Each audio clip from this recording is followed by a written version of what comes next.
With warm greetings, it gives me great pleasure to extend a warm welcome on behalf of Kokrajhar Law College, conducting webinar, second episode, online lecture series on the topic Federal Principle. Today in second episode, online lecture series, we have the great pleasure to have as the speaker Professor Dr. Mohan Bolla, Principal, Kristu, Jayanti College of Law. I heartily welcome you, sir. Very kind of you, thank you, sir. I also welcome our beloved principal, I see Miss Peter from home for her continuous support. Otherwise, not possible to conduct webinar like this. We welcome you, ma'am, in this webinar. Thank you. I also welcome joining us. I also welcome all the esteemed colleagues joining us. Now, before we begin with our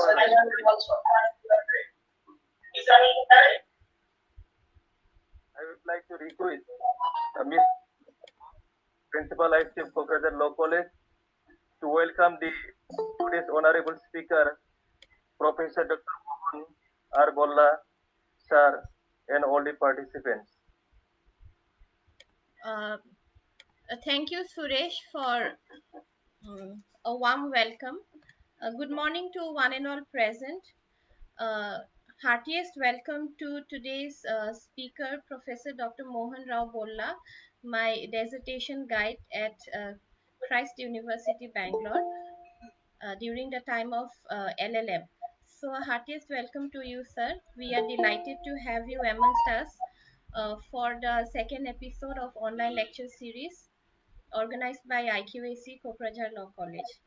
And I also take the privilege in welcoming the teachers, non-teaching staff of Kokrajhar Law College, and a heartiest welcome to the students, friends, and other participants of today's lecture series. Dr. Satish Gowda. Yes, Satish Gowda is associate professor of Bangalore Law University. So, Bangalore University Law College. University Law College, Bangalore. Not an issue. Okay, yes, sir. Yes. Welcome to you, sir. And at the same time, Thank you, madam. Thank you. At the same time, I appreciate the IQSC team of Kokrajhar Law College for taking an initiative in organizing a thoughtful program during the time of global pandemic COVID-19 in order to continue the academic activities and for the interests of the students and all others. With these few words, I once again welcome each of you, and I hope that similar cooperation will be receiving from each of you for the following series also. Uh, Thank you, and welcome you once again, sir. Thank you. Thank you, Peter, ma'am. Now I have the pleasure to introduce today's honorable speaker before all of you. Professor Dr. Mohan R. Bolla got his master degree in law with a specialization in labor laws from the University College of Asaraya, Nagarjuna University with a distinction. His dissertations on the individual disputes under the Industrial Dispute Act has been adjusted the best dissertation. Professor Mohan awarded PhD degree for his empirical research on the Special Economic Zones Act and the rights of the project affected families from Andhra University. Professor Mohan Bolla had been serving in all the three regions of the combined Andhra Pradesh as principal of several law colleges before he became the professor of law in State University. Professor Mohan Bolla has been a professor of law at Alliance University, Bengaluru. Prior to his inception as principal of Kristu, Jayanti College of Law. He has published more than 30 articles in the reputed law journal, in the Journal of Indian Law Institute, the Journal of Constitutional and Parliamentary Studies. Professor Mohan Bolla has extended resource support in many national seminars organized by BPS, Mohila University, Kanpur Kalan, Kakoti University, Andhra University, Visakhapatnam, Osmania University, Andhra University, School of India University, and also in so many reputed university SSAR. He is in the editorial boards of several law journals. Professor Mohan Bolla has been guiding and adjudging PhD scholars of several universities. Professor Dr. Mohan Bolla is known for innovative initiatives in legal education, striving for achieving excellence. Now, I would like to request Professor Mohan Bolla sir to proceed the webinar. The platform is now on your sir. Thank you very much. Is the screen visible?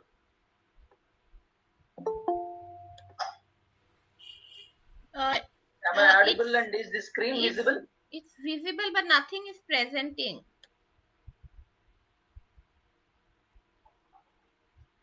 Now? No, sir.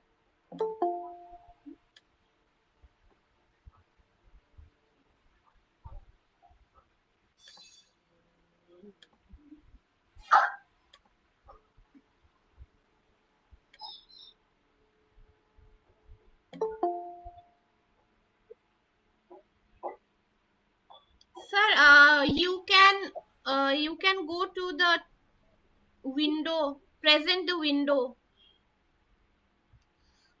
Your PPT, your PPT window.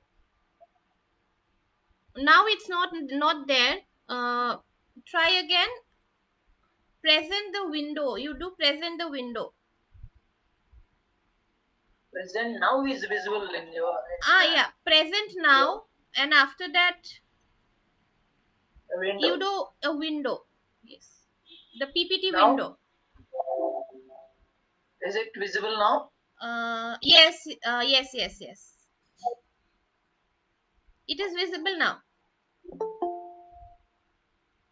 So, hearty welcome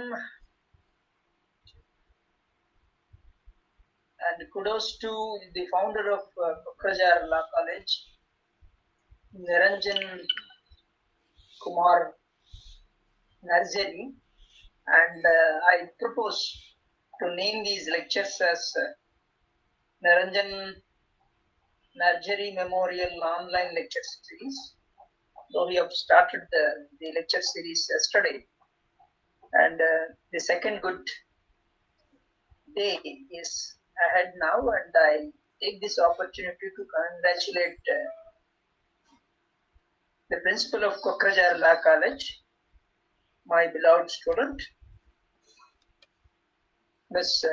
Preeta Brahma, and the colleagues at Kokrajar Law College. And let us start this with a prayer.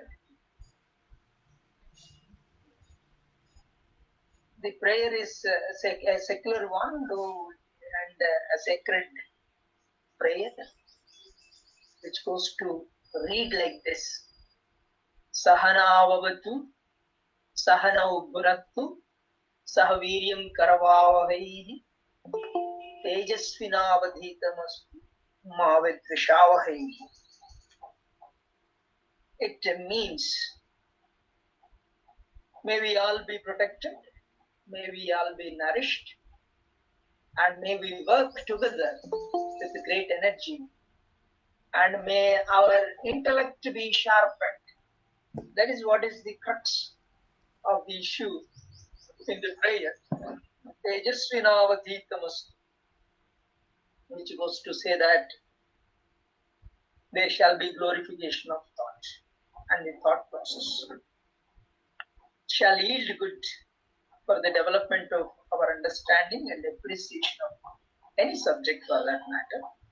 Here we are dealing with the Constitution of India and the federal principle. And the Constitution, as you are well aware, it is the Bible, Bhagavad Gita, and Holy Quran for us. And the Constitution is considered as the suprema lex, or the supreme law of the land.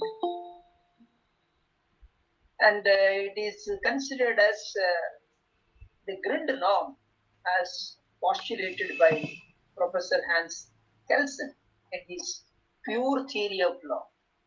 When you study jurisprudence, you will appreciate this, and the Grundnorm may be the basic norm, or that great norm beyond which there is nothing greater than that. And Professor Hans Kelsen, he has postulated that in this Pure Theory of Law, and that the system of law, according to him, looks like a pyramid, and at the top of which, or the head of that, will be the Grundnorm, or the basic norm from which all other norms emanate. When we compare that with the Indian Constitution, the Suprema Lex being the Constitution which creates the three organs of the state, namely the legislature, the executive, and the judiciary. All these wings of the state shall function in accordance with the Constitution, which is the supreme law of the land. And the three organs, they have distinct functions delineated in the Constitution itself, and they are expected to serve for the people, by the people, and of the people. And the Indian Constitution, as is made by the people, we the people constitute India into a sovereign socialist democratic republic. That's what we say, and the people only authored this constitution. And the draftsman of this constitution, or the constitutional base, or the first draft was prepared by Sir Benegal Narsingh Rao, who is adopted into the drafting committee also. And his knowledge, and he had in fact toured the entire world and studied almost all the constitutions at that time which were in force. And with that detailed knowledge of all the constitutions in the world, Sir Narsingh Rao, and he besides that, he had the extensive knowledge about the India and Indian conditions that he had adopted. He was instrumental in drafting such a constitution, and the drafting committee studied that draft and presented a new draft, of course, with several modifications adopted. And Sir Benegal Narsingh Rao was the unsung hero actually, and incidentally, he hails from this Karnataka, a prestigious or a proud son of Karnataka. However, Sir Benegal Narsingh Rao is the chief draftsman besides Dr. B.R. Ambedkar, who was considered as the father of the Constitution, who has been considered as the father of the Constitution. And gradually asked him, he talks about the Constitution of India as the conscience and the dharma of India. And he only actually postulated this theory of cooperative federalism. Granville Austin, he has written a book. One of the books on the Indian Constitution is the Indian Constitution, cornerstone of a nation, and it is a must for all the students in general to study this very good authority, one of the masterpieces. And Dr. B.R. Ambedkar, speaking in the Constituent Assembly, he was saying that the basic principle of federalism, because we are trying to study the nature of the Indian Constitution, and by and large, though it is not mentioned anywhere in the Constitution of India that it is a federal constitution, but the basic principle by and large has been adopted in the Indian Constitution, and that is what has been even asserted by the drafting committee chairman, Dr. B.R. Ambedkar. And while he was deliberating on that, and he had even explained the basic principle of federalism as that the legislative and the executive authority is partitioned between the center and the states, not by any law to be made by the center, but the Constitution itself. So the basic principle, according to Dr. B.R. Ambedkar, of federalism is embodied in the Constitution itself, and in essence, it is a federal constitution.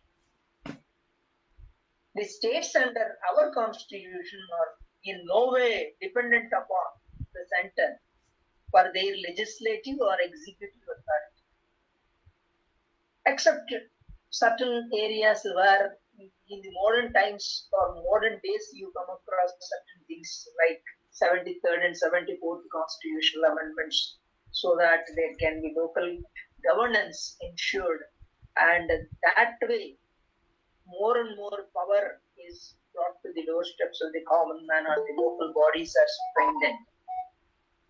And pursuant to that, there ought to have been such transfer of power from the states to the local bodies.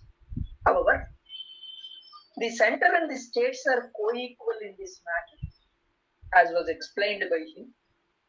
And it is difficult to see such a constitution can be called centralism or unity constitution according to him. So when there is the distribution of power or partitioning of the authority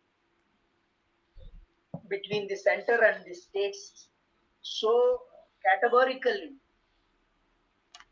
by the constitution itself, he says that it shall not be called a centralism, or in other words, it should be treated as federalism.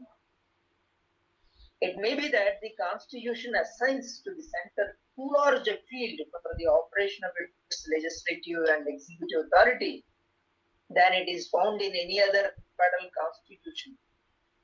He accedes to that fact, but he says that, and besides that, the residuary powers are given to the center and not to the states.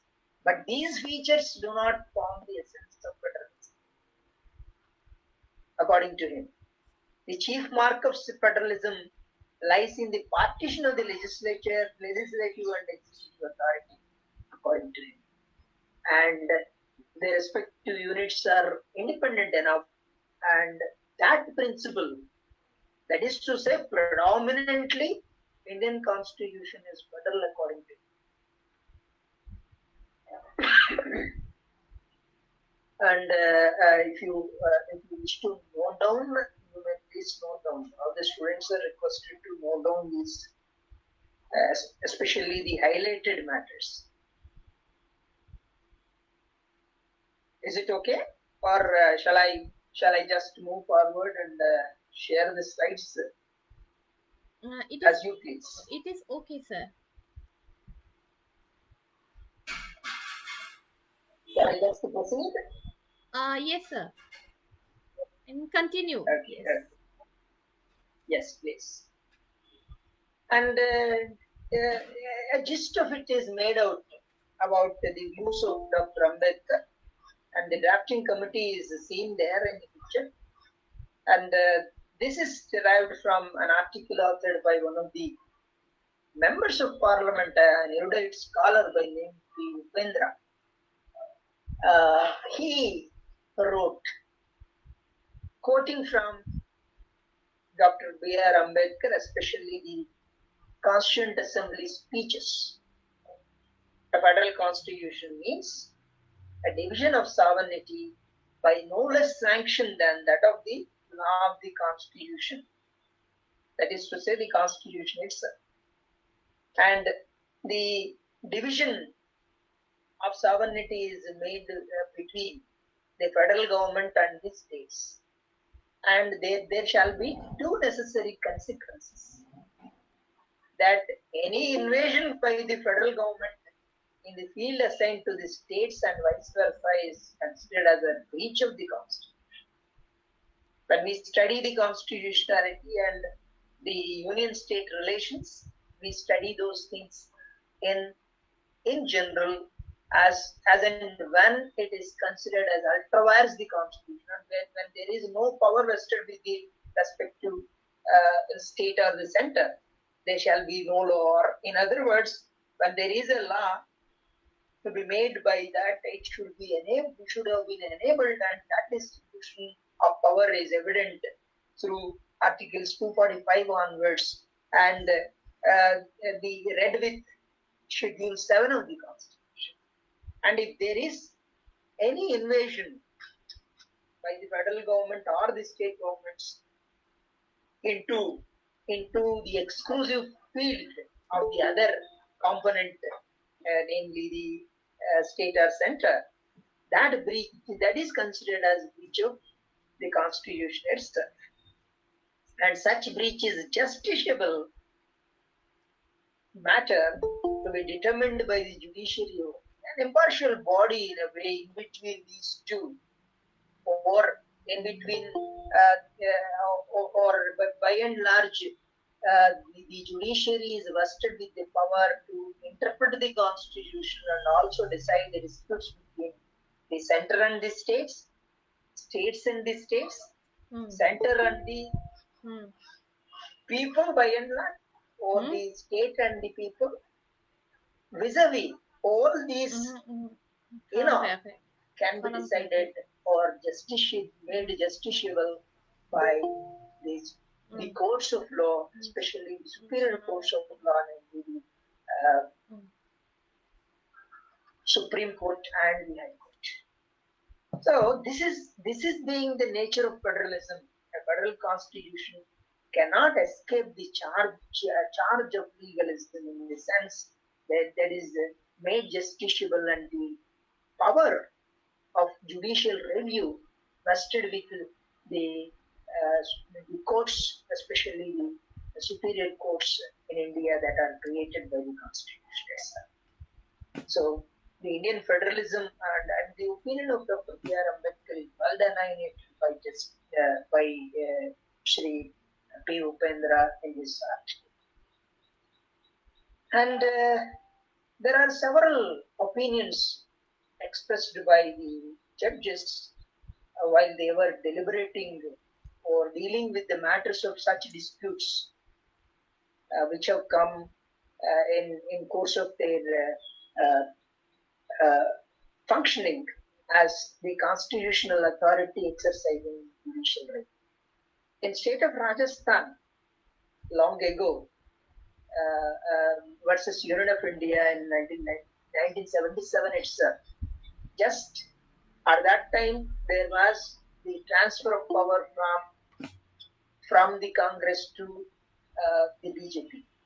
At that time Janata Party, and the letters were addressed by the center, especially the Home Ministry, to some states to recommend for the dissolution of the assemblies, because there was a meaning of the respective party with the thumping majority, and they wanted to just revive what had been done earlier. Anyway, in that particular case, the Justice P.N. Bhagwati, as he then was, he was stating that Constitution is the suprema lex and the paramount law of the land, and there is no department or branch of government above or beyond it. Anyway, Kalpana Mehta also is a relevant case for us to consider. You please note down the citation. And this case also, incidentally, explains the nature of the Indian Constitution and the supremacy of the sovereignty or of the Constitution. And touching upon His Holiness Keshavananda Bharati case, the Supreme Court has stated that it is one of the basic structures of the Constitution, and this has been time and again quoted by many quoted by the judges of the latter courts many times, and Keshavananda Bharati is the most leading judgment or the precedent of that nature, because it is of the largest bench ever constituted to decide the matters, and the constitutionality and the functioning of the constitution and the basic structure doctrine has been adopted into the constitution, and the courts by fiction actually the court recognized several basic structures in this Kesavananda Bharati case, whereby one of the principles is federalism, and federalism must by and large be protected as a basic structure of the constitution, and no parliament or no state legislature is expected to deviate from that and make a law subrogating or abrogating the principle. In principle, there shall be no such ingress into the federal principle. And actually, as a matter of fact, we need to have pertinently the basic idea as to what is federalism, and what is federation or a federal state. For that, the term federal means contractual. So the question is whether there was any contractual formation when the erstwhile provincial states have become have become part of the Union of India, or whether there was any contract. That question is there, but generally speaking, India is considered as a federal country. And at this juncture, had it been truly federal, it should have been named as such, and in Article 1 itself as a federal country. But Article 1 reads as it is India, it is Bharat is a union of states. Isn't it? You please look into all the students of law are expected to carry with them always this text. India, that is Bharat, shall be a union of states. So it is nowhere, as I was telling you, particularly that it is nowhere mentioned that India is a federal country. But yet, in a sense, it contains that. But there is no such contract. And the etymological sense or strict sense, we shall not consider, we may not be able to consider that as federal, but in course of time, what is considered as, what is conceived as the constitution is predominantly federal. Anyway, federalism means division of power and authority between the state and the center, and the form of government is called a federation or a federal state. In essence, what can be culled out of the preceding discussion is this, and you please make a note of it. And federal structure is not an unknown phenomenon, and the historical background of federal principle, but it is drawn from the experience or the Indian federalism. It can be described basing on the historical experience only, it was considered as convenient for us to adopt or confer the ultimate sovereignty and supremacy on the center as was existent in the Mauryan administration, Mughal administration, and even the British administration. However, a federal state, as a matter of fact, is that state which brought into being through a contractual union of a sovereign state, but Indian federalism reflects divided authority or division of the authority, and the ultimate authority lies with the federal government or the central government, just like that of the Mauryan administration, Mughal administration, or the British administration.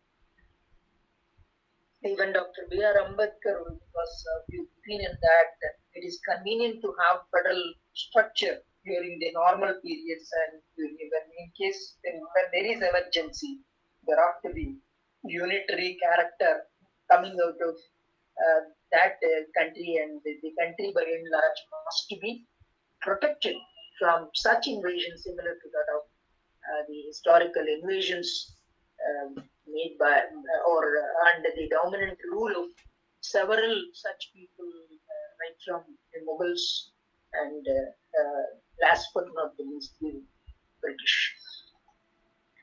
And Professor Weir, in his book Federal Government, and he expressed his opinion stating that India is a quasi-federation, and it's neither unitary nor federal. It is quasi-federal according to or a mixture of federal and unitary elements, has been found by Professor K.C. Weir in his work on federal government. What makes one doubt that the Constitution of India is strictly and fully federal? However, are the powers of intervention in the affairs of the states given by the Constitution to the central government and Parliament at times only of emergency. That's what should be noted by and large, and it's not always, or ordinarily speaking, the central dominance is not there. Suppose even today we have the chief secretary or of the prime minister. He was lamenting that there has been collaboration with the states, and the center has been procuring COVID medicine only for the states, and there will be equitable distribution among to the states of the medicine, and to ensure that their right to health is protected by and large. Anyway, that's what. But the opinion stands unchanged, and Professor K.C. Weir described it as a quasi-federation chain. Most of the constitutional authorities have been acceding to that. However, the Constitution of India is differently described more appropriately as quasi-federal, according to him, and it is a mixture of federal and unitary elements, leaning more towards the latter.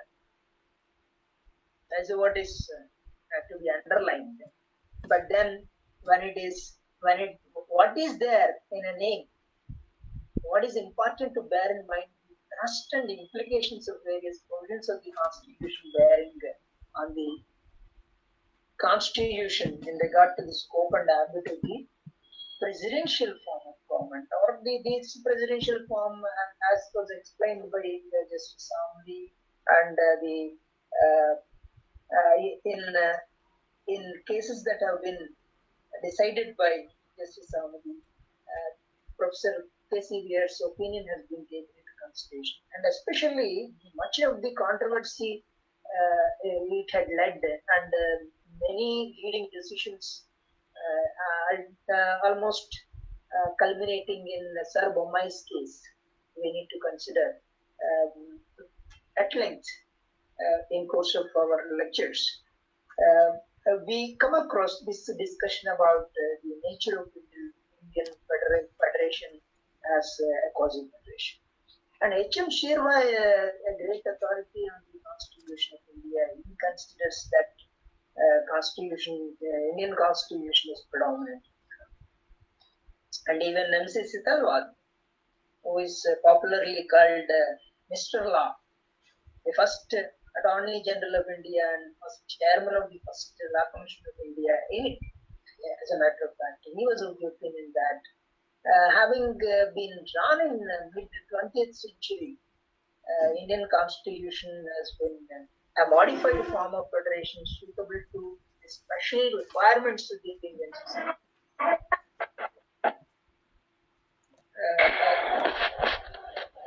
What is that? Is it a signal that it has become one-way traffic? That sound? No, sir. I think one of the student by mistake have unmuted. Okay. Anyway, Professor Alexander Which he expressed an opinion stating that India is supposed to have quasi-federation mainly because of Articles 3, Articles 249, Articles 352 to 360 and 371. And if somebody carries the Constitution of India with you, you may look into these articles one by one. Can we have that? Can we do that, Preeta? Yes, Or, sir. take the Constitution with you and read out, or else I only will read out. I think last one 365, sir. 370. 371. 360 to 371, sir. 365 also. No. 360 and 371. Okay. First one is Article 3, sir. Actually, it should have been even added by Article 1 also, because Article 1 does not say that India is a federation, but what it states is India is a union of states. However, 3.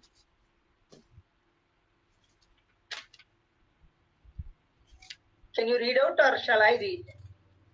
Sir? Or one of the students may be requested to read out. I will only read, sir. It's okay. So, very good. Very good. Okay. You read. Article 3. 3. Okay. Formation of new states and alteration of areas, boundaries or names of existing states. Yeah, Parliament. that itself is sufficient, and the marginal note itself makes it clear that formation of new states is vested with the center. Anyway, you please read out. Parliament may by law. Parliament made by law. A. Form a new state by separation of territory from any state or by uniting two or more states or parts of states or by uniting any territory to a part of any state. B. Increase the area of any state. C. Diminish the area of any state. D. Alter the boundaries of any state. E. Alter the name of any state. Provided there is a proviso. Provided that no bill for the purpose shall be introduced in either House of Parliament except on the recommendation of the President, and unless where the proposal contained in the bill affects the area, boundaries or name of any of the states. The bill has been referred by the President to the legislature of that state for expressing its views thereon within such period as may be specified in the reference, or within such further period as the President may allow, and the period or specified or allowed has expired. actually this part, the proviso from this provided, it has been inserted, substituted by the Constitution, Fifth Amendment Act 1955. So, Professor Alexandrovich studied the Constitution of India earlier to that.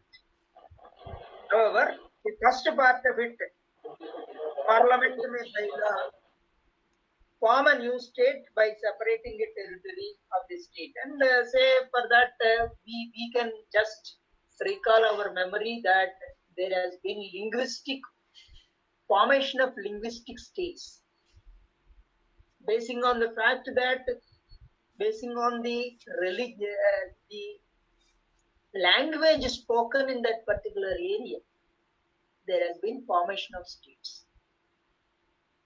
States Reorganization Act has been enacted by Parliament, and at that time almost in the South India, the entire South India has been, or the erstwhile Madras state has been divided into. And Parliament by law, it created those new states. So new states increase, decrease, diminish, alter, everything can be done by the center alone. And this is a strong provision.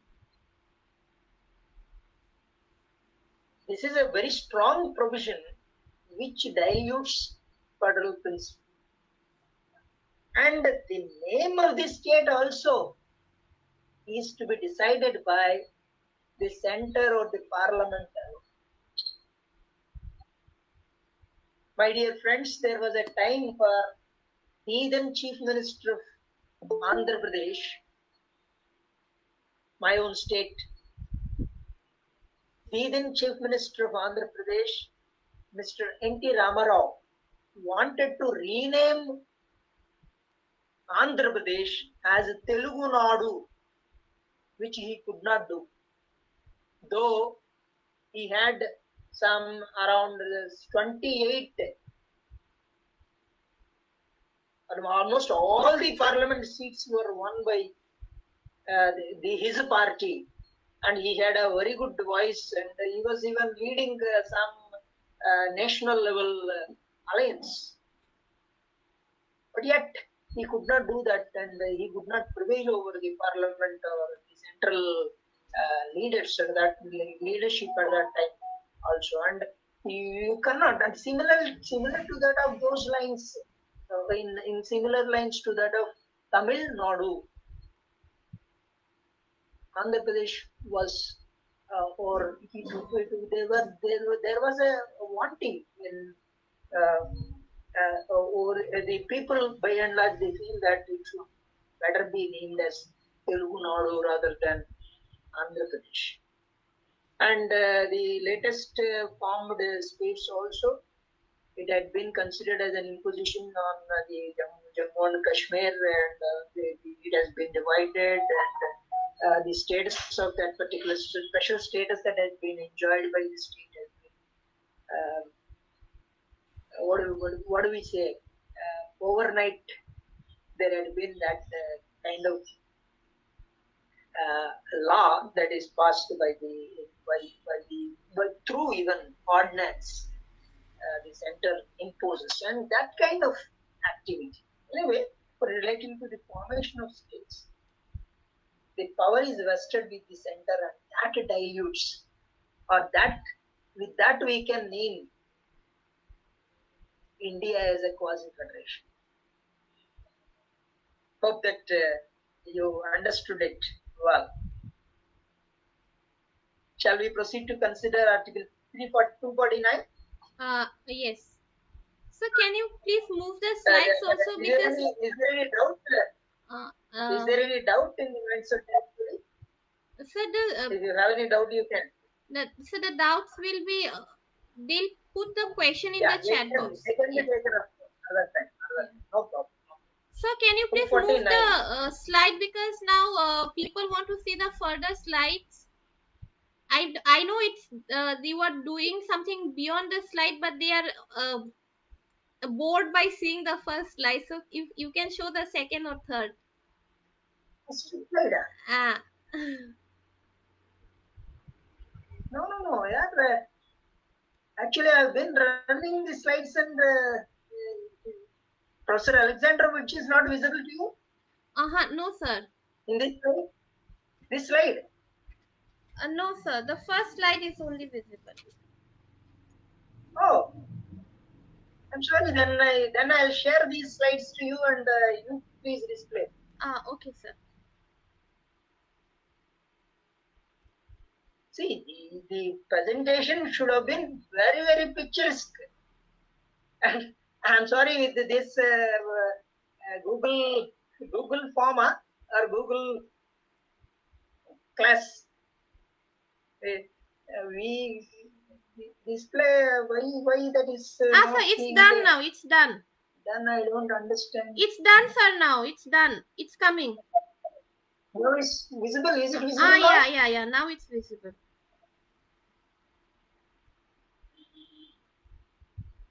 This has been noted down. Now, Yes, sir. Yes. so the running of the slides is visible. Yes.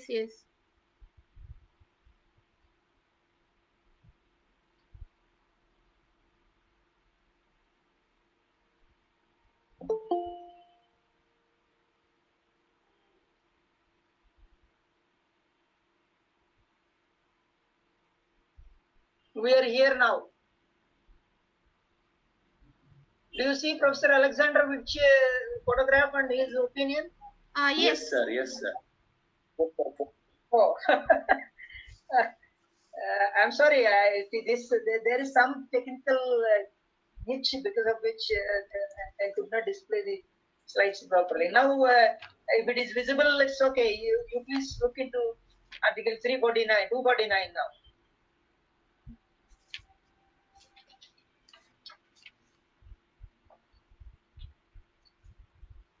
Article 249. Power of Parliament to legislate with respect to a matter in the state list in the national interest. Not And with, that, yes. Okay, go ahead. notwithstanding anything in the foregoing provisions of this chapter, if the Council of States has declared by resolution supported by not less than two-thirds of the members present and voting that it is necessary or expedient in national interest that Parliament should make laws with respect to goods and service tax provided under Article 246 capital A or any matter enumerated in the state list specified in the resolution. It shall be lawful for Parliament to make laws for the whole or any part of the territory of India with respect to that matter with the resolution remains in force. 2. So anyway, Article 249, it forms part of Part 11, which deals with the relation between union and states, and there is distribution of legislative power. Under that head, we start with 245, 246, 247, 248, and now 249. There was a distribution of power and lists of subjects are given under Schedule 7 of the Constitution, but there is a glaring tilting of balance towards center under 249, whereby the center or central legislature is competent to make law on state subjects also. And the procedure as to how that can be done and all that, it's okay. But by and large, 249 empowers the parliament to make law relating to the subjects enlisted even in list 2. So it is not watertight compartmentalization that is found in listing of the subjects and the power distribution. You're getting my point? Yes. That is about then 352 onwards, 352 to 360. Especially, more emphatically, 356. However, read 352.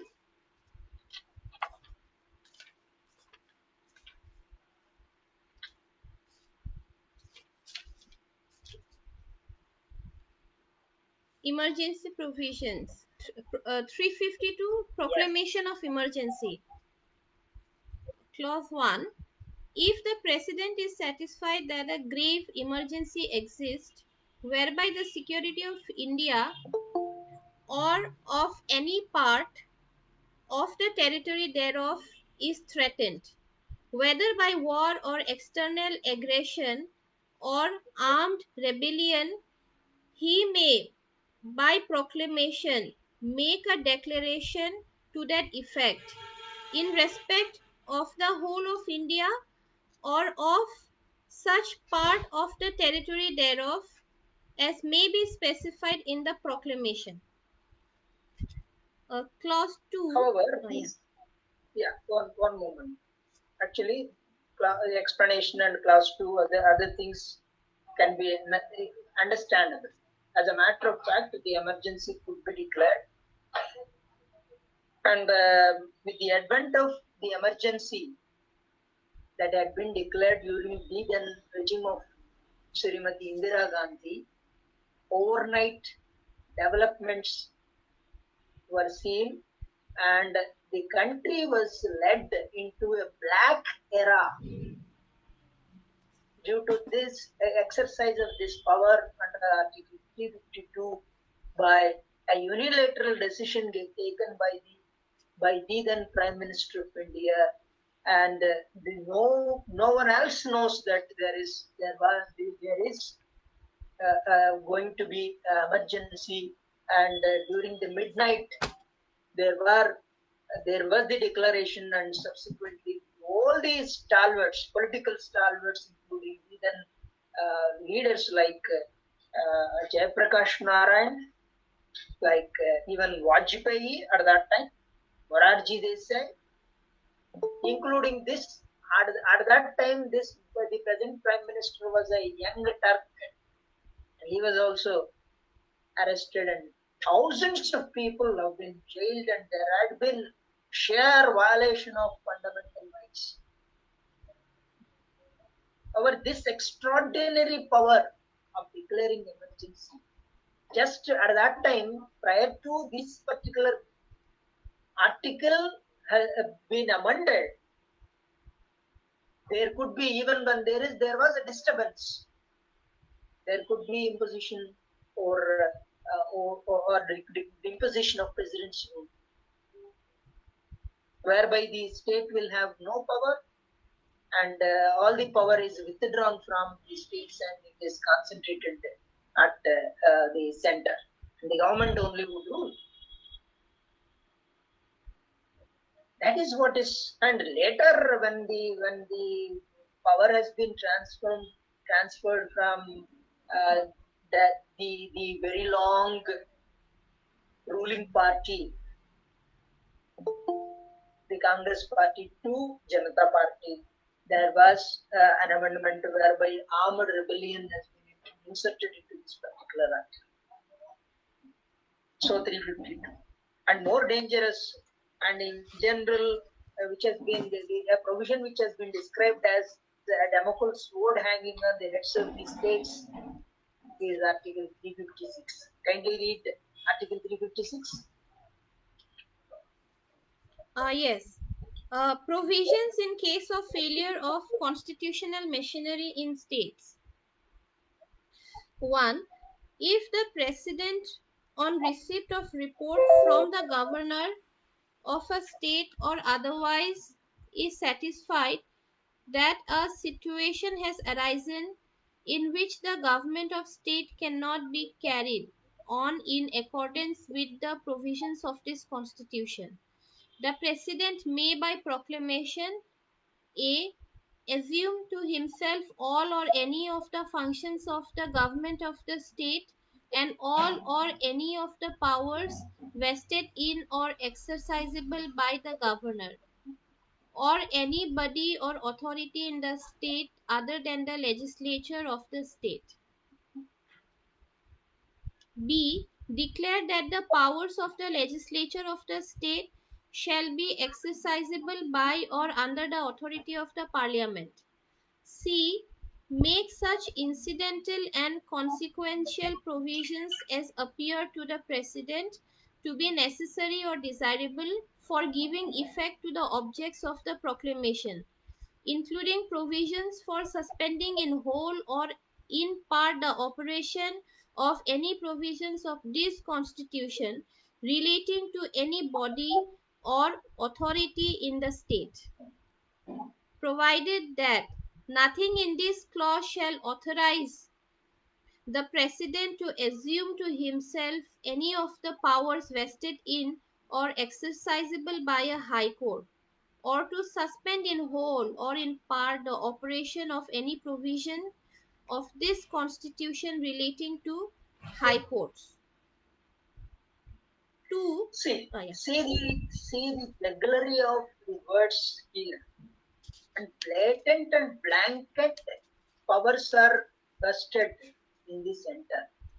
And as it reads, the president on receipt of a report from the governor or of a state or otherwise is satisfied that a situation has arisen in which the government of the state cannot be carried on in accordance with the provisions of the constitution, and this otherwise, and the report of the governor. In general, governor or the president of India must be acting on the aid and advice of the respective governments. And here it appears that there is no role play of the respective government in the state, though it is a democratically elected government. And in such a scenario, many a times, right from several governors, like the governor of then Andhra Pradesh, Mr. Ramlal, down the line, even the latest letter that has been addressed by one of the governments was objectionable to the respective chief minister.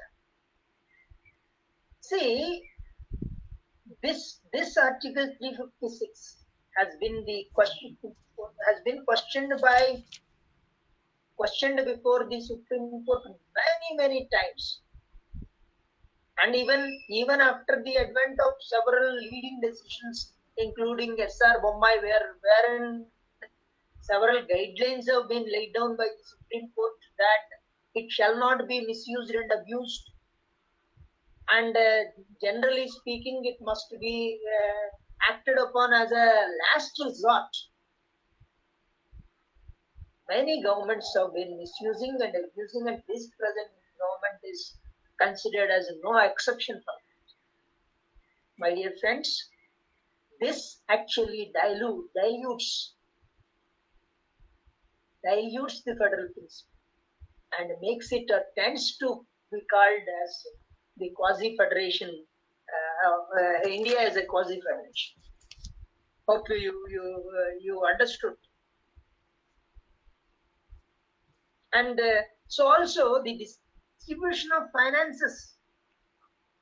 Besides these, though it hasn't been categorically touched upon by Professor Alexandrovich, the financial distribution of finances and the functioning of the allocation of funds to the states, mostly it is at the whims of the center. Of course, the GST Act has, in a way, democratized the situation by and large, as opined by many constitutional pundits. However, and then 371. 371. Rita, Yeah. is it clear that what I wanted to impress upon you is that with all these specific provisions, Yes, there sir. has been dilution of. Yes, sir. Yeah, go to 370.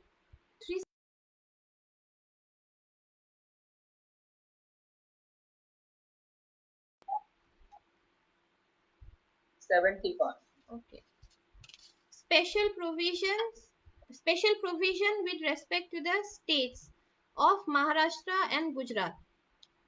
Notwithstanding, Yeah, that has been now that has been removed anyway.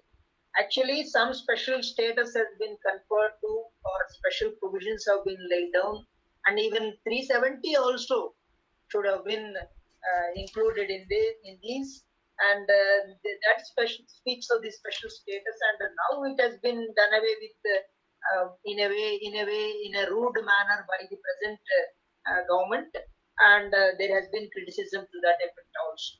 However, what I want to impress upon you is, by and large, there is dilution of this federal principle, and the effective distribution, or an amicable or equitable distribution of the legislative power between the center and the state could have been possible, but for these provisions, which would definitely water down or dilute the federal principle.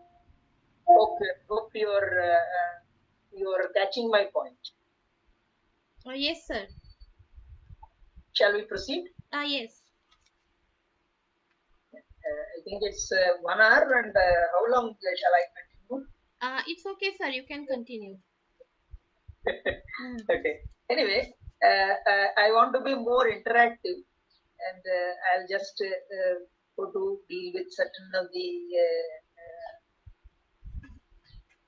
certain points, especially which has been highlighted in several cases. This S.H. Kapadia's judgment on M. Nagaraj versus Union of India, could you see? Yes. We can see. And wherein the excerpts collected, they talk about the principles of federalism, secularism, etc., or beyond the words of a particular provision.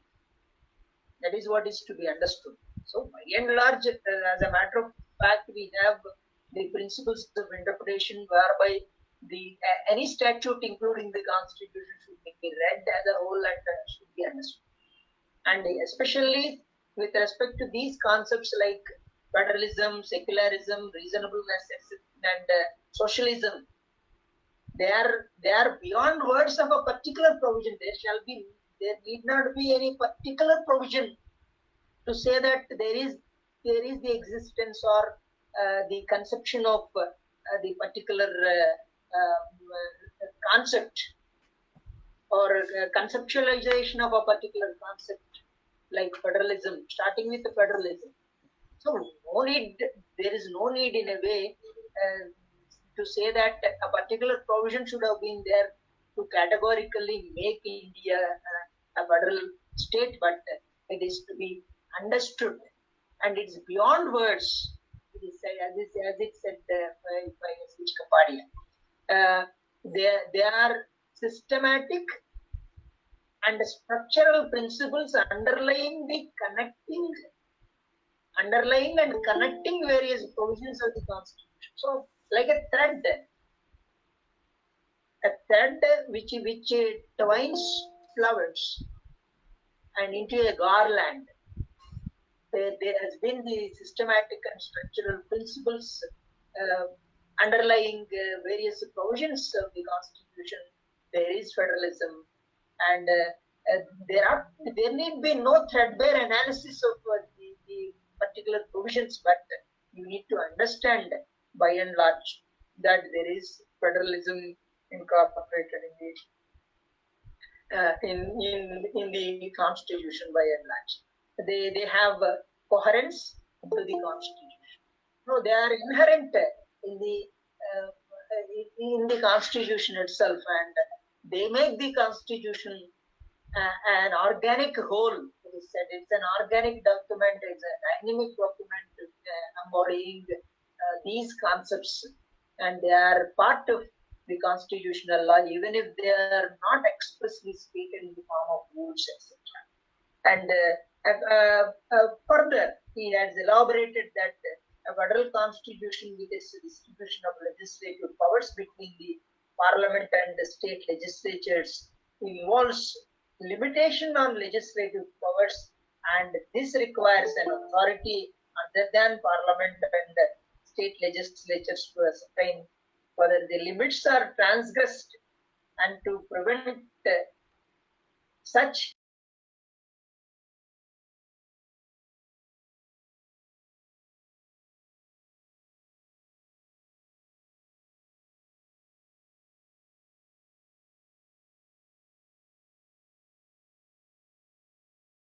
on such subjects of local importance on the various states. It is to be understood that normally the state must function so independently well without dependence upon the center. However, even when we take the example of the farm laws against which there has been a huge and continued agitation by a few states like Punjab and Haryana, and there has been demand. But as a matter of fact, that being a concurrent subject, there could be a law made by the state and reserve the amendment if necessary for the presidential assent, and that particular law would prevail over the central law.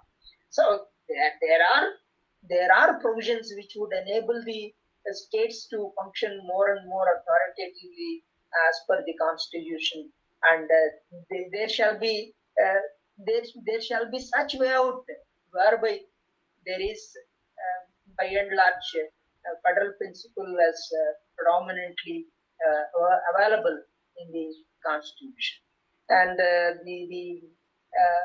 the viewpoint of Justice V.R. Krishnaiyer, a legendary jurist of India, a jewel among the judges, is that in our constitution, any student of political history and of comparative constitutional systems will agree that partly eclectic, but primarily an Indo-Anglian version of the Westminster model of quasi-federal adaptations, historical modifications, geopolitical mutations, and homespun traditions, basically a blended brew of the British parliamentary system and the Government of India Act 1935, and the near American nomenclature wise, and in some other respects, there has been a blend of such a unique blend accordingly is made out in the form of Indian constitution, which is predominantly federal. And especially, I want to emphasize on the judgment of the Supreme Court in in Kuldeep Nayyar's case, and we need to have time to discuss even the the most leading case, namely S.R. Bommai. S.R. Bommai, which is considered as an authority on the federal principle and federal character of the Constitution, has been well explained by Justice B.P. Chivan Reddy in the judgment. And I have a small video which I want you to play. And can I have this video played wherein Justice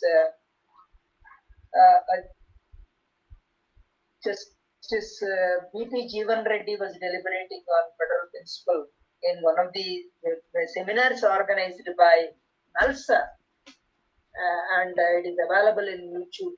Can you play this, or shall I play? You can play, sir. That at least takes some 10 to 15 minutes. Shall we do that? Yes, sir. Thank you.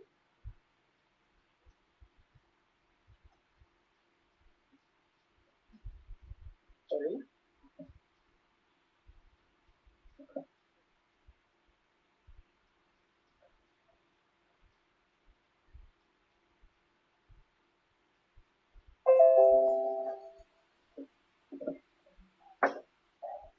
Is this screen visible? Yes, yes. Audibility, about the audibility? Yeah, audible, sir, audible. The comparative. No, screen is not visible, sir. You please change the window. Okay, one moment. Of federalism, comparative feature.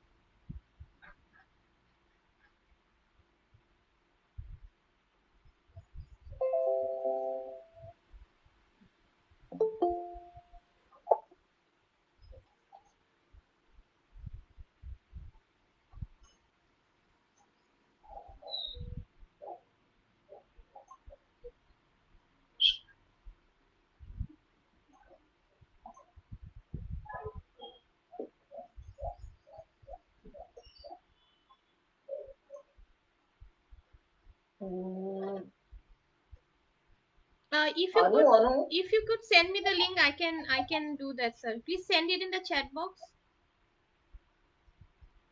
Oh, chat box. Yeah. Where is the chat box? On the right side. Here. Yes. Okay. Yes. Got it? Yeah.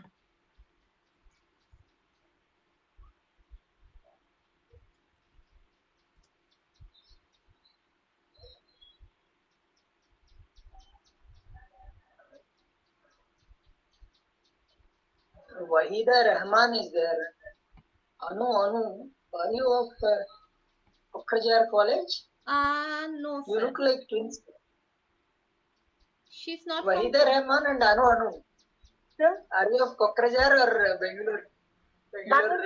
Bangalore University. Okay, good. Could you follow me? Yes, sir. Wahida Rahman, could you follow? Wahida Rahman. I'm specifically asking just to, I wondered as to how you are enjoying the lecture or not. I used to just know. Yeah. Sir, is it visible on the screen?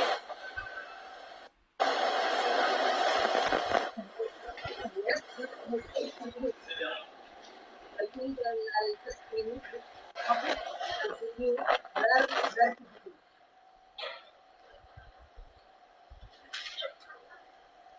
It is 26 points. Good morning and a very warm welcome to Nalsar. We begin the program by offering our welcome in the form of flowers to our chief guest. May I request the Honorable Vice Chancellor to welcome Mr. Jayanti with the bouquet. Mitra, am I audible? Yeah. 26 points, you need to just scroll it, run it, and then.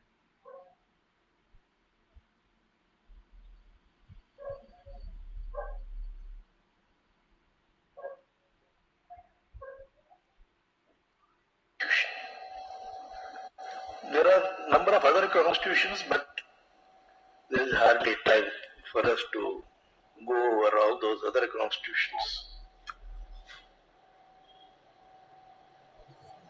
Federation or federal form of government, or what you call the federal constitution, is premised upon the basic tenet of democracy, namely, the governing power should not be vested or should not be allowed to be vested on one single organ, one single authority, or one single government. It should be diffused. The governing power should be diffused. The reason is that if you vest it in one single person, very often that person is likely to turn authoritarian, dictatorial, or may abuse, very likely abuse his unquestioned power.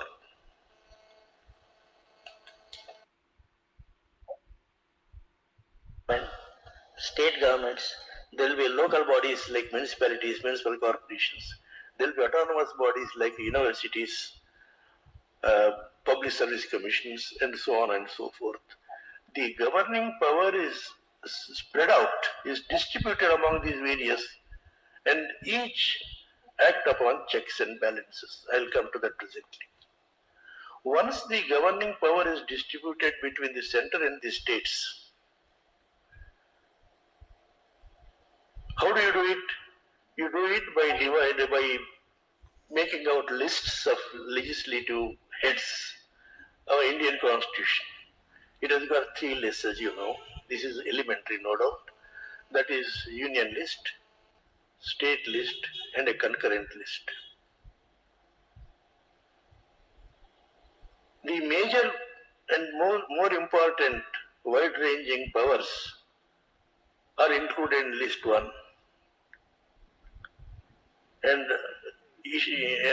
legislative entries of lesser importance, of a more local hue, are put in the state list. Then there is a concurrent list.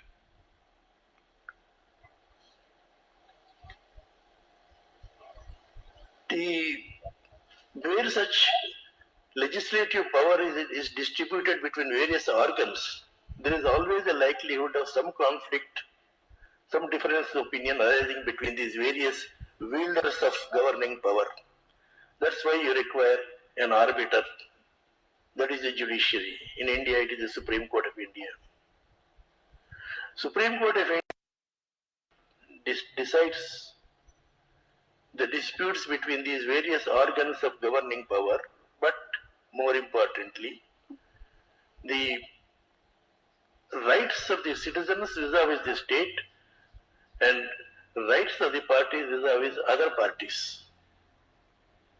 Of course, when in a seminar like this, the more important aspect is the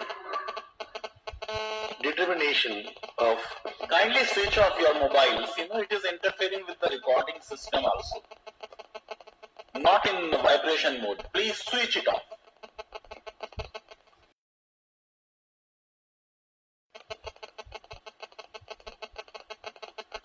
Thank you.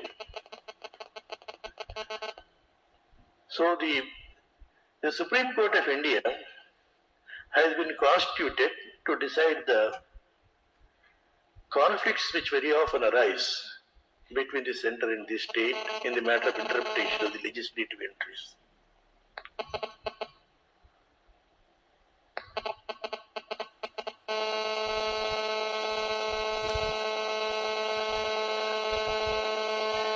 There is another problem.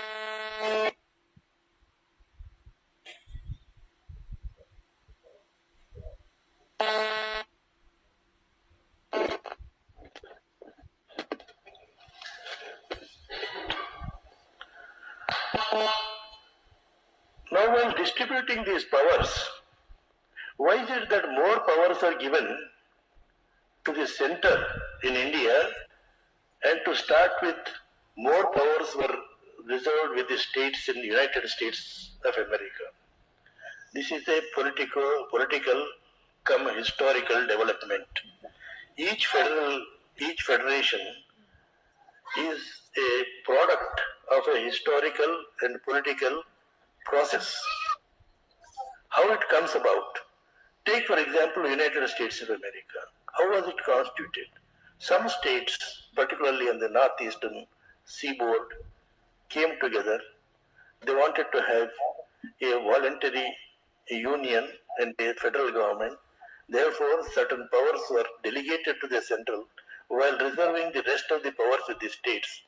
In fact, as you know, the residuary power of legislation under the US Constitution is reserved to the states and not to the center like India.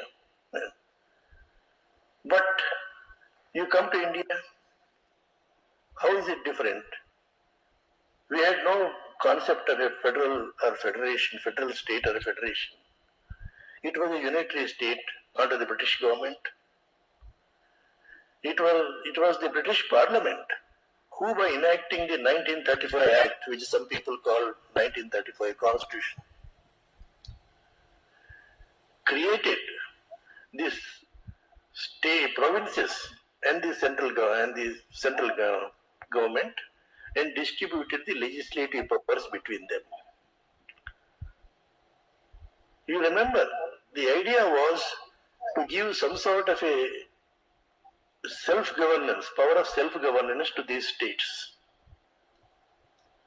They introduced these central states, they introduced the idea of self-government at the state level, but not at the central level. Under 1935 Constitution, it was never brought into force, the central level. There was no elected government at the center, but the elected governments were brought into existence at the provincial level. They were afraid that the people who come to power in these provincial legislatures, I don't know how they will react, what they will do. There was already a strong movement for freedom. Anti-British feelings were there. Therefore, not only they gave lesser importance of powers of lesser importance to states, but also kept a very strong governor to overrule the legislation, control legislation, to even dismiss the state provincial governments if he chose. It is this reason that the center was very, very powerful compared to the states. Then when Constitution came into force, what was the situation again? We had recently obtained independence, freedom. The situation was chaotic, whether it is 1947 or 1949 when the constitution making came to an end. People were not very definite about the future course of the country, how it will take shape. Therefore, they wanted a strong center. They wanted the states, because it was such a spread out and vast country, that a central government is just not practicable to have with all powerful central government. They wanted to. There were still princely states which is yet to be integrated with the rest of the country. Now, very often people say that Indian constitution is a quasi-federal constitution. What do you mean by quasi-federal constitution? There is no such thing, according to me. There can be difference of opinion upon this question. According to me, there is no such thing as a quasi-federal constitution. A federal constitution is one where the legislative power and the executive power goes along with the legislative power always. The legislative power is distributed between center and the states. The manner of distribution, the method of distribution, the extent of delegation may differ from constitution to constitution.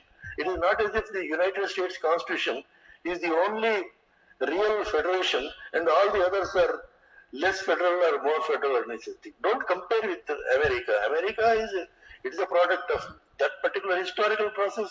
Our constitution is a product of a different altogether Indian historical process. Now, people say, why did you, if it were a federal state, why did you include Articles 3 and 4, which empower the parliament to reorganize the states at will, so to speak? Only you have to ascertain the opinion of the concerned legislatures. You can read all the map. They have done it number of times. The idea is, for example, the emergency powers, 356. Why were such powers given which are anti-federal, which militate against or which nullify the independent, no, not independent, which nullify the authority of the state governments or lessen the importance of state governments? Look, these are not supposed to be permanent features. These are not supposed to be used every day. We have said in Bommai's case that this was an extraordinary, the Article 356 conferred an extraordinary power upon the central government to be used with great circumspection and with good amount of discretion and more importantly wisdom. That was not to be. We'll stop here the video presentation. Almost the situation was. Yeah, I request that it may be shared to all, and you please watch that on your own. And by and large, the opinion of this judge actually in S.R. Bommai also, he was the judge who gave the majority judgment, and it is very, very crucial for us to know the opinion of Justice B.P. Jeevan Reddy, who says that generally speaking, the center is not supposed to use this Article 356. However, while explaining the importance of the concept of federalism, Honorable Justice has stated that in the Constitution of India, unlike the 1935 Constitution of India Act, there has been proper distribution of legislative power, and the concomitant with that, there will be executive power also transferred. With the advent of the listing out of subjects of common importance in order to ensure effective security and protection to the state, by and large state in the sense the whole territory of India. Central legislature is given power, and especially the most important subjects of national importance, common importance, which would be so protective, they are laid down in list 1, which is the central list or union list. On the subjects enlisted and that, Parliament is competent to make the law. Whereas we find a list 2, wherein the states are empowered to make laws on the subjects enlisted in list 2. I want you to just look into and briskly read out the provisions or the subjects enlisted in list 1 and list 2. Then the concurrent list. List 3 finds concurrent list in which we have the issues of common importance again. Common importance in the sense the state, not only one state but all other states also have that, and the general importance of the subjects which are enlisted in and at that juncture, as far as the concurrent listed subjects are concerned, you have again tilting of the balance towards the center or unionization rather than, or in other words, the diluting of the federal principle is evident with Article 354. After looking into the list broadly, we will go into Article 254, which deals with which invokes a concept known as a repugnancy or inconsistency. So also that especially Article 254, it tilts the balance towards the unitary constitution rather than federal constitution, or in other words, we can say that it dilutes the federal principle. Please briskly look into list 1, or to locate the list 1 and schedule 7. Sorry, schedule 7.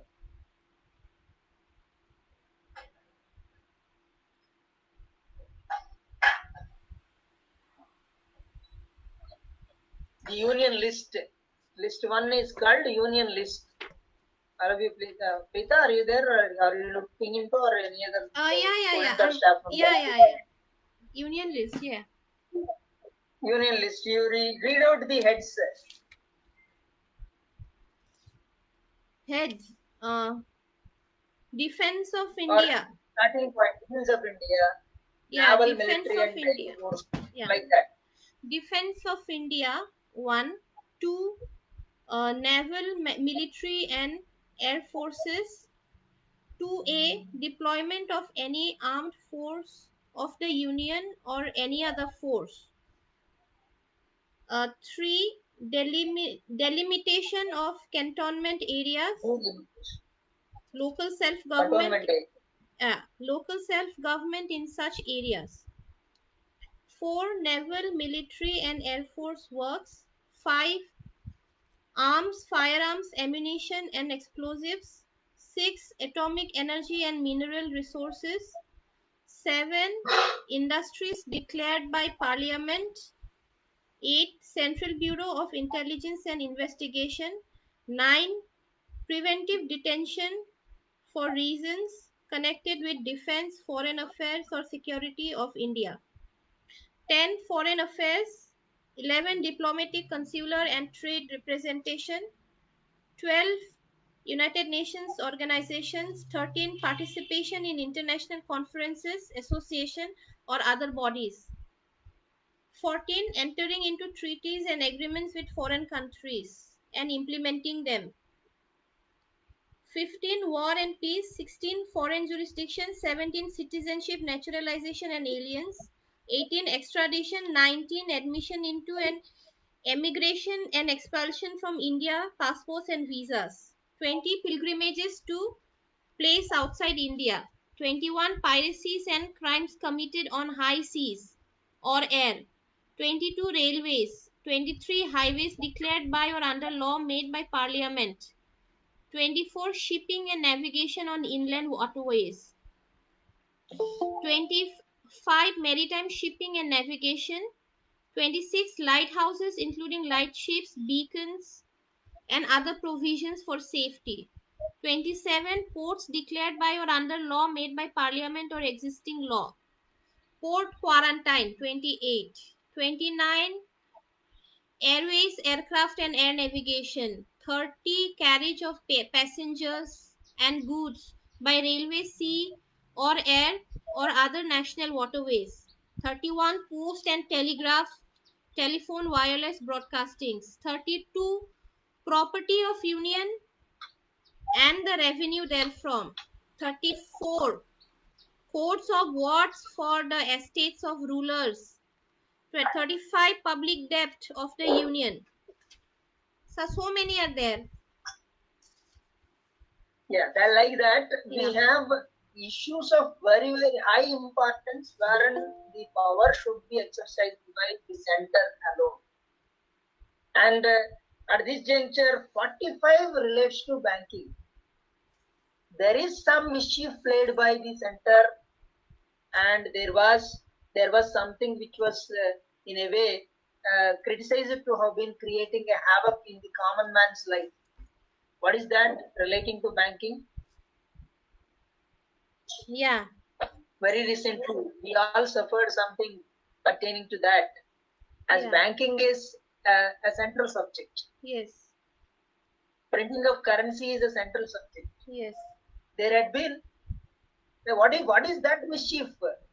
I just wanted to, and at that time, the government has been criticized as Tughlaq government.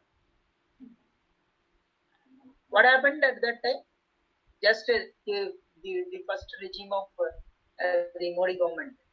Yeah. Don't take seriously that Yeah. I'm criticizing the government. There has been scope for such things. And what happened at that time? What was that concept with which we were worried about? Yeah. You mean Can to anyone say, say yeah. that? Yes, sir.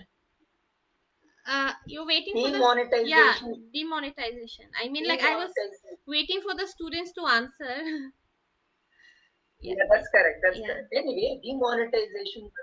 So as such, we look at certain all or such and such provisions whereby there are issues of common importance. There ought to be such a rule whereby the historical loss that is caused due to the invasion of the foreign rulers into India and make it subservient to such courses. There has been such a listing of provisions in list 1.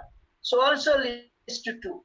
And list 2 also, yeah, yes, we need to just, I want you to look into on public order. By and large, law and order issues and policing, the local, it is a localized basis on which we can say that the local police should be there in order to deal with the law and order matters, and such matters have been laid down. And there are certain issues pertaining to commerce, trade and commerce, and such and subjects are there, and there is equal power granted with respect to taxation and other things. And the concurrent list pertains to the criminal law. And procedure also. Marriage, divorce, transfer of property, contracts, actionable wrongs, all these. And then we have bankruptcy and insolvency. And basing on this also, the center took advantage of initiating to pass a code whereby the foreign direct investment and for the investment of the foreigners in the multinational companies is sought to be protected through creating such a regime whereby there is some special machinery created under this act which has been enacted by the parliament very recently in 2016. Like that. And the concurrent list, as far as the list of subjects given under concurrent list, and when we look into Article 254, which goes to say that if there is a law passed by both central legislature and state legislature, central law shall prevail over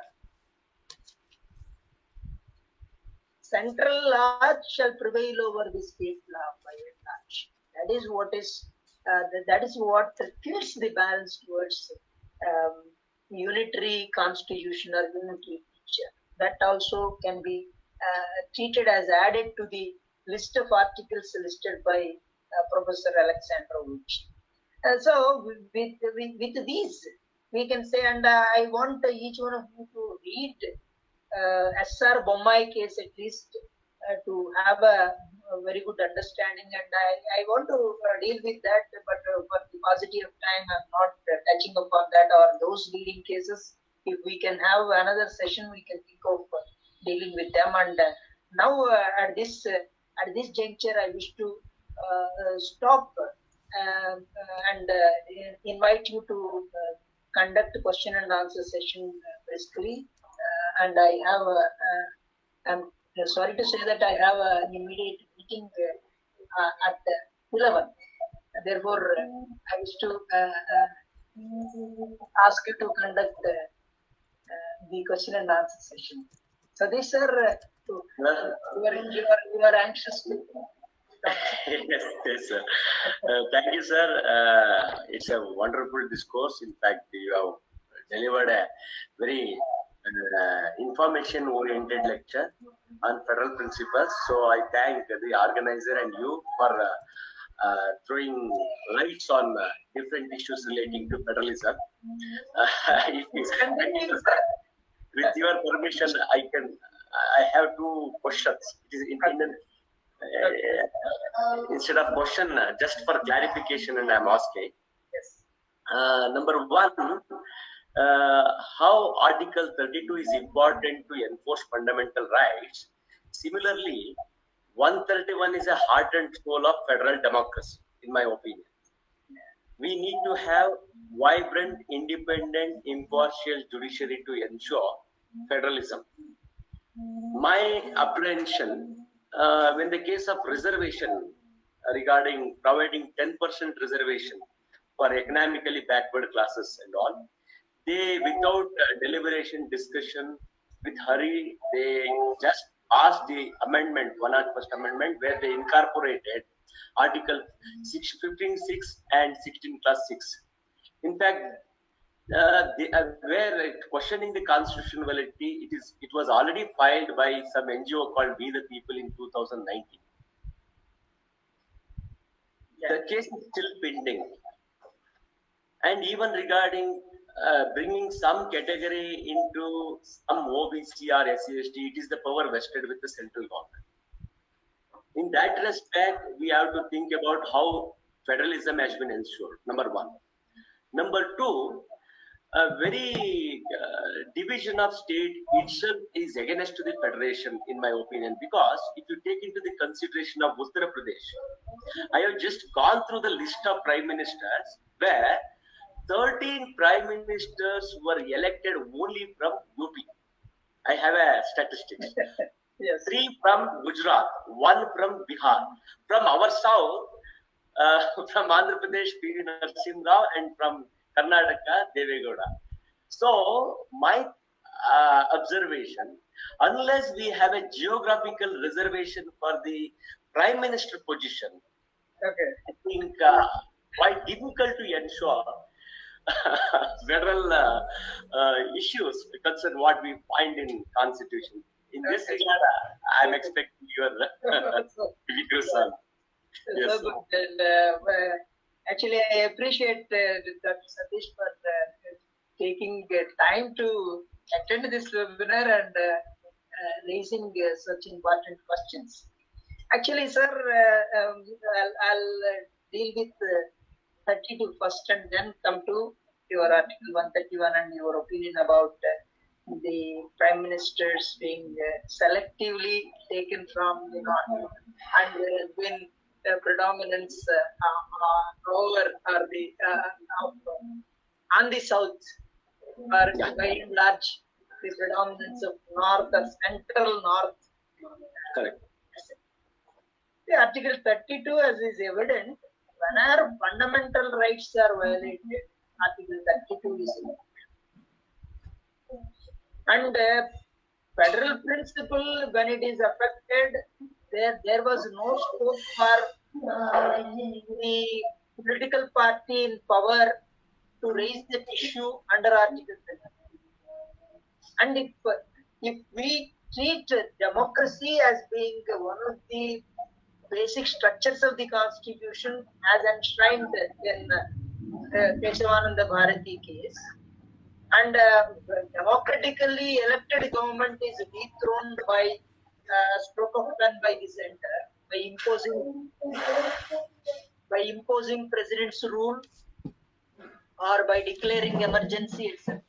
The court, though it has been acting so slow by invoking that, there had been occasions for the Supreme Court to constitute even midnight or overnight benches, and special benches were dealing with the matters, especially when the election issues of Karnataka was in question. There had been such occasions, and we can as well, by and large, say that the Supreme Court has been usurping its power and dealing with the matters of such importance, especially to uphold the federal principle. And almost all the decisions pertaining to 356, whenever there is controversial actions by the center, no time, almost more than even at the time when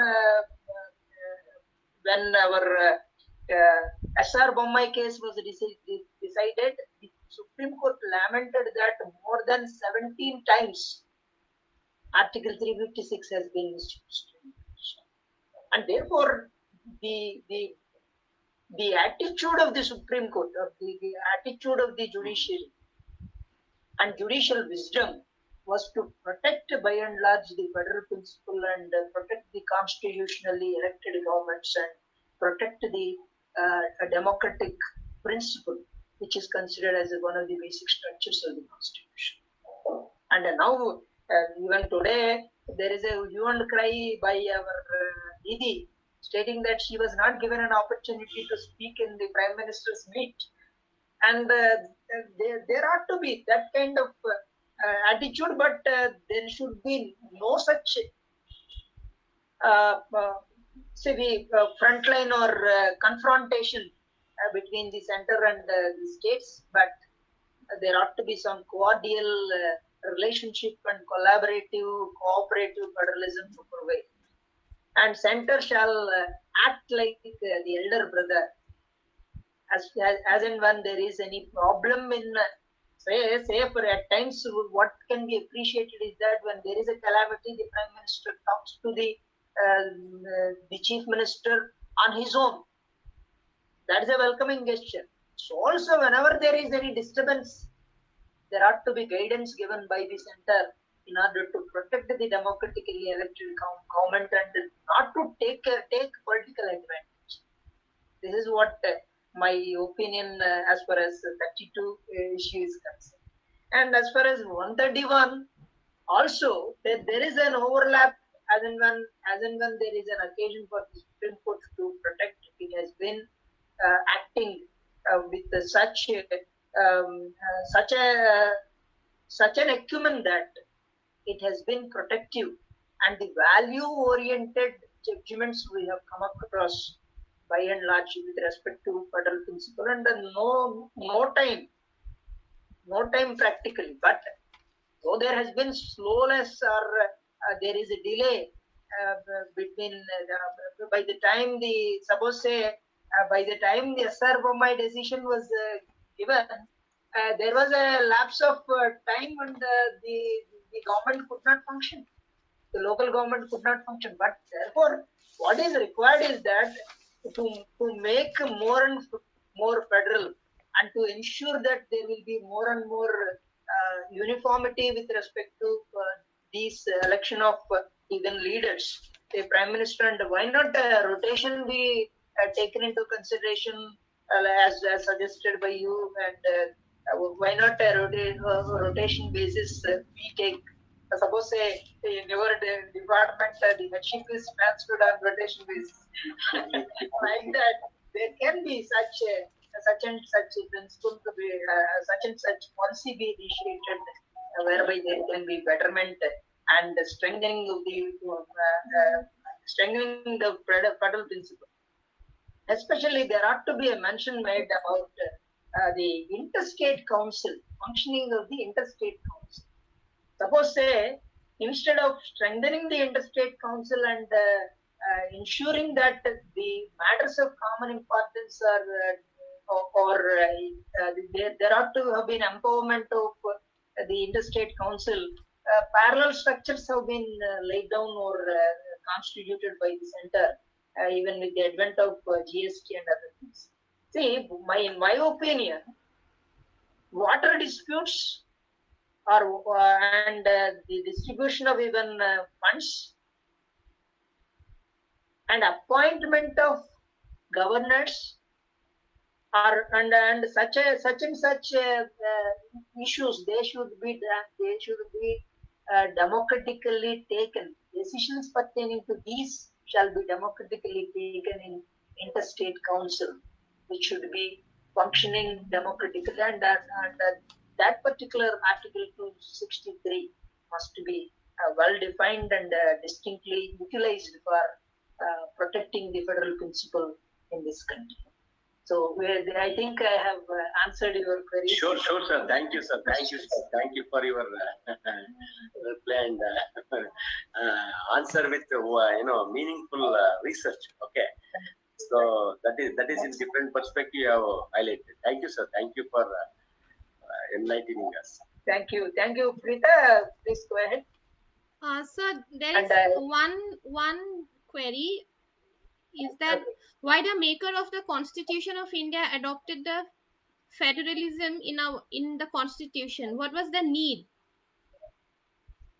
Yes, because the federal principle is to be ensured or adopted in order to see that ordinarily there will be democratic functioning and distribution of power ensured. And a strong center was contemplated to be in existence, and which can firmly deal with the matters whenever there is any threat to the existence of the government, democratically elected government, and safety was taken into consideration, and therefore it hasn't been named by and large as truly federal. And Article 1 does not find a place to be named as federal. Okay, sir. Thank you. I Yeah. think that's all with the queries. Suresh, sir. Okay. Okay. Sir, I have a query. Yes, sir. Madam, very good morning. I have a query Yes. here. Yes, Myself, wait, Mohammed wait, Mustafayar. please, Good to see you, sir. Good to please see you. It's been, introduce yes, sir. yourself. You should know the identity fully. Yeah, This no is problem, sir. from I'll be a student of yours. That is my identity. That would suffice. no, Yusuf, you are working in. I'm an assistant professor of law in Maharashtra National University, Aurangabad. That's what Sir, I I have. wanted to. That wanted to highlight. Yeah. Sir, I have one small query. Pujar La College paved the way or arranged the stage for several universities. Yes, sir. Thank you to you that I have seen your WhatsApp status and I immediately joined the session. And thanks to the organizers for welcoming such a wonderful personality as an eminent jurist, I can call, in the subject of constitutional law. Sir, my quick query for you here, without wasting the time of yours. Uh, Sir, the state governments are not the satellites or the agents of the central government as propounded by the Supreme Court of India in S.R. Bommai's judgment. S.R. Bommai's judgment. And quite often we witness that central government's reluctance in fulfilling the wishes of the state government. As we see in the recent COVID times, okay, many of the state governments they are struggling to get the vaccines, and if I'm not wrong to say that the central government they are using it as a mere propaganda for their own self interest. So, misuse of Article 356, that is one altogether a different issues, and governor's role, that is altogether a different issue. But what we see here is the gross misuse of human rights at the ground level. What is your opinion on this when it comes to the current events, current affairs? Good point. Relating to COVID, therefore, I even during my discourse, I have also touched upon the article published about by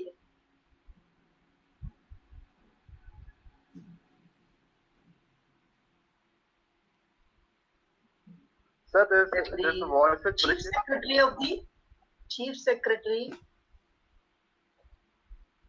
Am I audible? Yes, sir.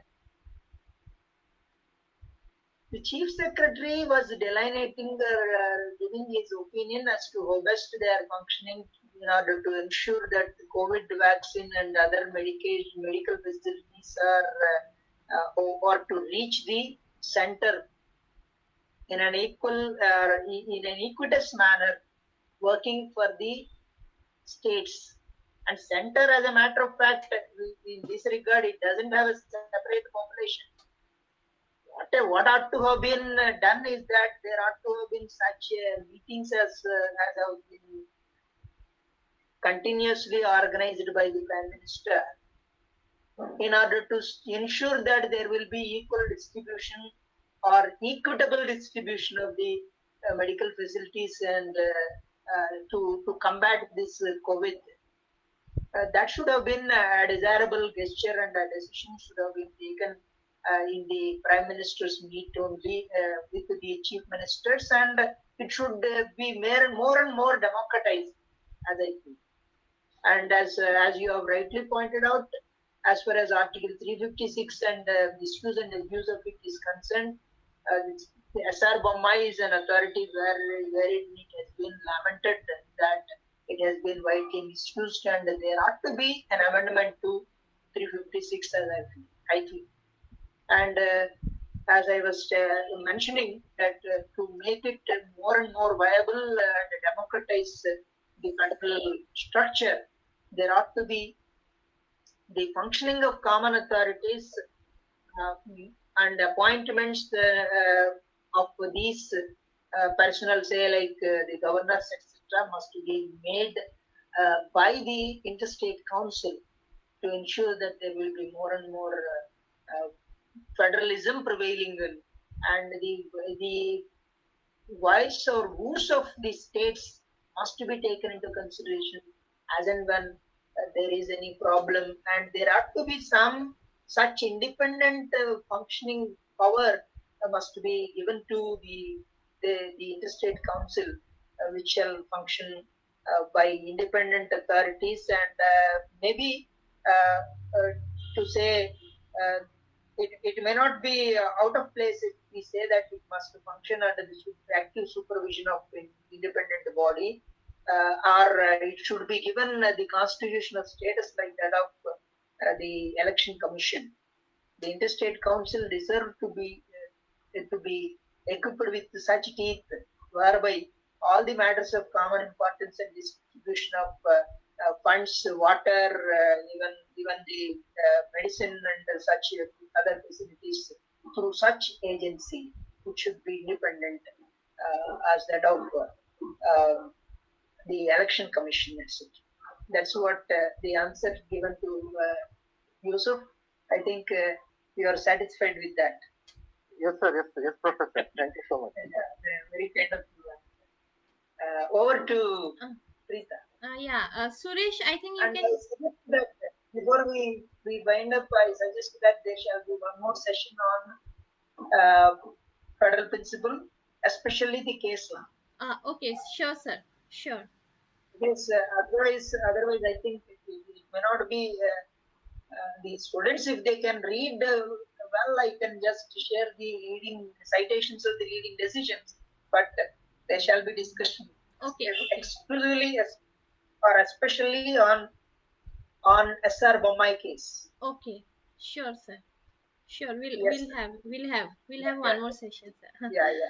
Okay, Right. Suresh, yeah. Okay, sir. Thank you, sir. Thank you so very much. Thank you very much, sir. Lecture. I think Yes, we will Suresh, be highly benefited with your lecture, sir. Now Thank I would you. like to request our Dr. Pandakumar Aditya, sir, Director of IQSU, Professor Locoles, to give the board of things of today's webinar. I request you, sir. Okay, thank you. It is a wonderful session indeed. Most respected our. Am I not visible? You are not visible to me, I think. I could see all others. Not visible. Yes, Yeah. yes. We can hear your voice, sir, but not visible. Okay, I will madam. I will just pin down. Yes, sir. Okay. Yes, sir, is visible now. Yeah, okay, fine. Yes. It's okay. Now, at this moment, it is for a long time, sir has given a very valuable speech, which is very much important for all of us along with the students. Most importantly, Professor Dr. Mohan Bolla is known for his academic excellence in different parts of the country, motivating the students. And as a teacher of law, he has a long course of experience, which he has been sharing for a long period of time. And we are also very much benefited to hear him. And on several occasions, when he conducted certain programs, refresher course, orientation program, etc., he also participated along with his valuable deliberations.